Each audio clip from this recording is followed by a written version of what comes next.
Кыргызстандын аймагынан никеде турбагандыгы тууралуу маалым катты эми өлкөнүн бардык калкты тейлөө борборлорунда жана аймактык жарандык абалдын актыларын калкты каттоо жана паспорттоштуруу бөлүмдөрүнүн каалаган бөлүмүнөн алууга болот. Сандариптик өнүктүрүү министрлигинин маалымат кызматы билдиргендей, бул чечим жарандардын ыңгайлуулугу жана убактысын үнөмдөө максатында кабыл алынды.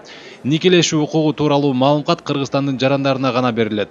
Маалым катты кайдымки тартипте 14 күндө акысыз алууга болот. Ал эми шашылыш тартипте 3 жумуш күндө алса болот. Бул учурда банк кызматын эске алуу менен төлөмгө 170 сом. Маалымат кыргызстандык чет өлкөлөрдө никеге турууну пландаштырып жатканда суралат. Ошондой эле кыймылсыз мүлк сатып алуу же сатуу учурунда да кээ бир өлкөлөрдө талап кылынат. Үй бүлөлүк макам жөнүндө маалымат алуу үчүн жаран ID паспорт менен кайрылуусу керек. Эгерде өлкөдөн тышкары болсо, нотариалдык күбөлөндүрүлгөн ишенимдүү адамы кайрылса болот. Белгилей кетсек, никелешүү укугу жөнүндө маалыматтын мөөнөтү 6 айга жарамдуу.